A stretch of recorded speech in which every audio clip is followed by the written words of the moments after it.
Hey, what's up? So today I have the bike. We're gonna be doing a little work on it. So unfortunately, I've tried to be really careful with it, but I've loaned it out for a bunch of test rides, and unfortunately, the kickstart gear has chipped a tooth. Not sure if the idler's damaged or not. Assuming it is, but before I spend the money on it, I want to take a look at it. So I made a tool today to hopefully pull the clutch basket off. We're gonna see if it works. So I'm going to just go through the process real quick of getting the side cover off and getting to the clutch basket, removing the clutch basket, and taking a look inside the engine. So yeah, here we go. Okay, so the first step is going to be removing the brake pedal and the master cylinder. You can see on the older model Vertigos, so R3 and before, the Nitro supposedly takes care of this, but our cable is kind of in the way here, so we got to get this off. So we're gonna just start there. So to do that, let's see if I can get in here and show it. We have nut right in there. Sorry guys, I'm not very good at doing the weatherman thing with the camera. Anyway, so we got to take the nut off there, and then just like every other trials bike, brake pedal, just a little clip right here, and it comes off.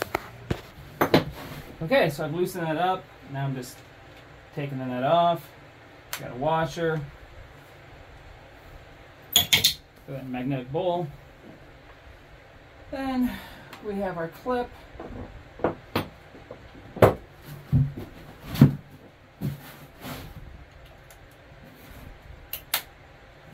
So a 10mm wrench works really good for getting on that. I'll show it to you once I get it out.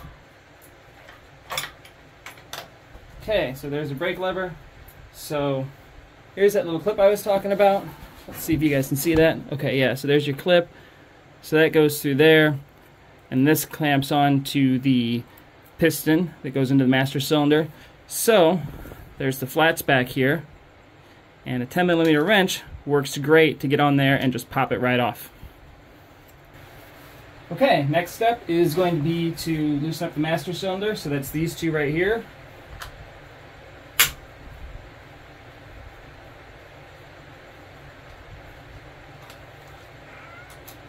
One.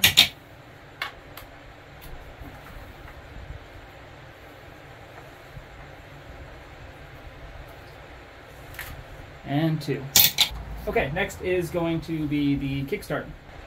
So just loosen that up. It's a 5mm for both the master cylinder and the kickstart here.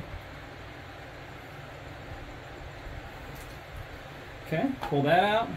Kickstart slides right off. Just remember your orientation. Washer on there.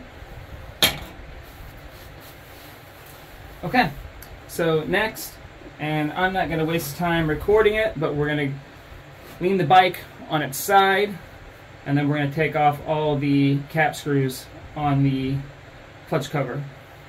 So we'll come back after I get that done.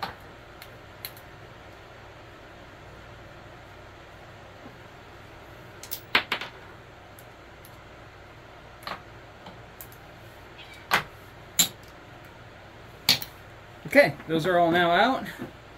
Now I'm going to awkwardly reach across the clutch, which is on the floor, pull the clutch lever a couple times to push the plate or the clutch cover off of the clutch basket.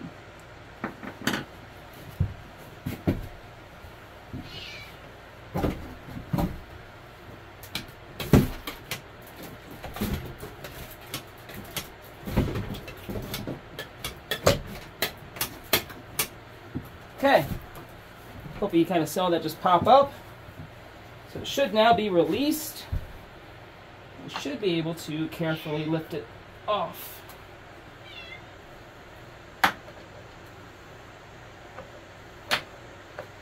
Now be careful with the gasket. Also with your kickstart gear seal.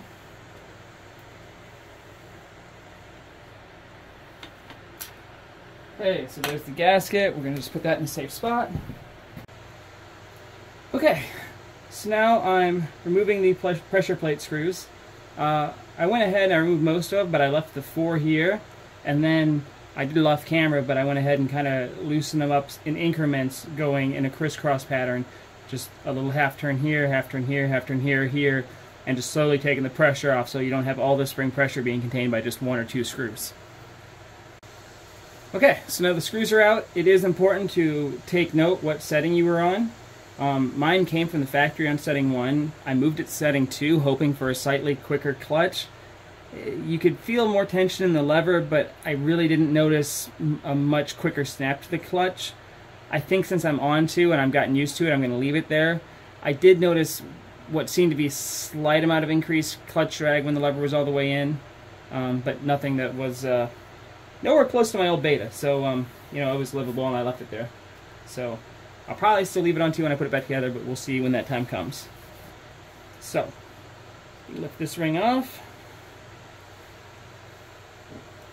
Now we have our clutch spring.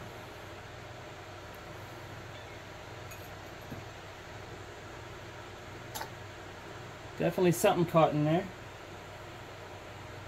Bit of chips. I'm going to assume it's from my decaying kickstart gear. I definitely want to get that changed as soon as possible, which is why we're doing this. Okay, so we're going to take that off, being careful not to disturb the fingers. Okay, so let's take a note on the orientation of these. So best I can tell, they look to maybe be universal. I don't see any raised pattern on them.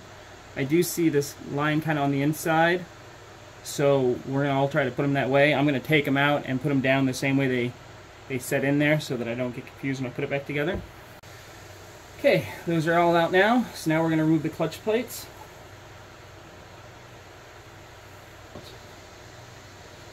Okay, there's an X on these, and the X was facing up. You can see it right there, right there, and right there, so we're going to make sure that those stay facing up. Okay, so I made the mistake of trying to pull the hub by disassembling everything first, like you would do on, I think, every other clutch I've ever worked on.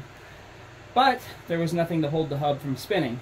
So I've reassembled it, and now I'm working on the engine torque because the shifter's on the other side. So I'm just kind of bouncing off the compression of the engine. This way I can turn my jack screw.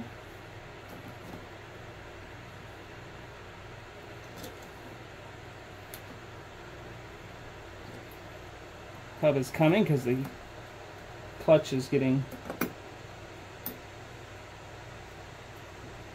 looser. Okay, and there we go. And the hub is out. What do you guys think of that, huh? That's something. Alright. Okay, so now that everything's removed, here's a little bit of a close-up. We'll see how good I can get in there. We add a little bit of light, see if that helps the picture. Alright. So, there you can see the damage to the kickstart gear, hopefully. Alright, so we got one tooth missing, another one's chipped pretty good, and the next one is starting to show damage on it. Here is our idler gear, and I don't know how well you guys are going to be see, but if you look at the top of the teeth on here, there's some damage to those as well. So I'm going to have to replace both. And you really see that tooth. It's kind of facing off to the front of the bike. Also, don't like how it's rubbing into the case, so I'm going to have to figure that out too. But there you go. And just for other information, for people that want to see, I haven't done it yet, but when it comes time to replace your transmission seals or bearings, looks like we have here, here, here, and possibly here. And then I'm assuming our kickstart shaft's obviously going to come out too. I don't know if these need to be loosened or if these can stay part of the assembly, but basically this whole plate pulls right out of the engine, and that has your whole transmission with it. So it should be nice and easy when time does come to do that. Don't have to split the case to do that. In fact, you can't split the case on the Vertigo that way because the case is split through here.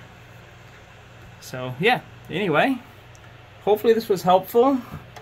So going back together, there is a washer on the bottom of the basket that will go in first. The basket will go on here. The washer is not on there. I'm just doing this for your guys' sake. So anyway, the basket will go on there. The hub has teeth that go inside of that bore, and it will fit and line up. And then as far as how to get it to go back on, we're going to have to look at that. I don't know if it'll be a light tap or I don't think that little screw is long enough to get in there and pull it in. So that I will figure out, and when I figure that out, I will let you guys know. Okay, so for the going back together, I went ahead and took the clutch plates out just so I could make sure everything was aligning right.